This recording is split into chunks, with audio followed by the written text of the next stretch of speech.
Hey there, Seatonians. My name is Apollo, and welcome back to the weekly feature interview. And today, I've got the head athletic director here, Chris Snyder. Chris, how are you doing today? I'm doing great, Apollo. Thanks for stopping by. Yeah, of course. Thank you for joining us. So, first of all, could you tell us a little bit about what you do here at Seton Hill? What you do here for everybody? How much time do you have? No, seriously. The number one thing, and I tell all of our student athletes when I meet with them at their check-in meetings, is my primary responsibility is to ensure they have a great overall experience at Seton Hill. Obviously, I'm coming from an athletic perspective, but I really want all of our athletes to have a great experience in the classroom, in the community, as well as athletics, and be a resource for them. I would say that's priority one for me. Priority two would be almost the same concept, though, with our coaching staff. You know, I want to provide them the tools and the means necessary to field the most competitive programs that we can. Those are two broad areas, but then I also reach out in regular communication with Dr. Finger, with all the other area vice presidents, whether it's in enrollment, whether it's institutional advancement, student affairs. So dabble a little bit of everything, university. Stuff gets done, and that's what's important. Absolutely. So, at the end of the day, that's what counts. Exactly. So you mentioned a little bit about coming from an athletic background, and so you've done like a lot of like coaching for like football specifically. Yeah. Tell me about like how that experience or those experiences have helped you with athletic directory. Wow, yeah, that's a good question, Apollo.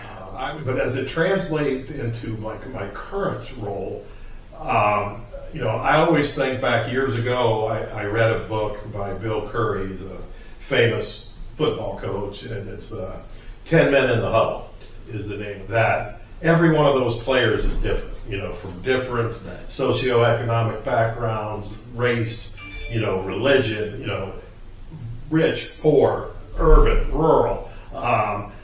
And you're so different, but the magic of football and teamwork is that you all come together as a collective for one common goal for the betterment of the team.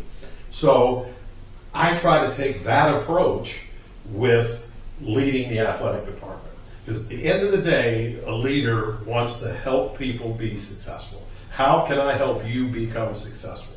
So that translates very easily from, in my mind, from the world of football to being a general athletic director. Now, all of those experiences made Seton Hill a wonderful choice for me, and I was fortunate enough to be hired in 2004 to be the head football coach and athletic director, both at the same time.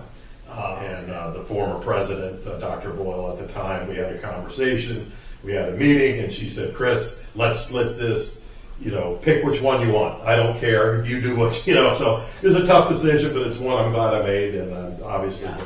So, like, tell me about, like, which direction you would want to see the athletic department grow, like, whether short-term or long-term, like, where you would want to see improvement. Well, we're always looking for that. We're always looking for improvement, Apollo. You know, I use another football, analogy for you. That you're either getting better or you're getting worse. You can't stay the same. So, you know, we try to take on different things on a yearly basis in a manageable way. We installed a new storage facility between DSG and the football practice field, which then allowed us to expand the weight room in the field house.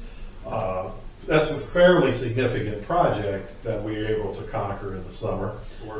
You know, the big buzz is a new field house facility that is moving quite along in the process that will essentially empty out Sullivan, where our coaches and all that stuff, all our space is, and go into this new facility.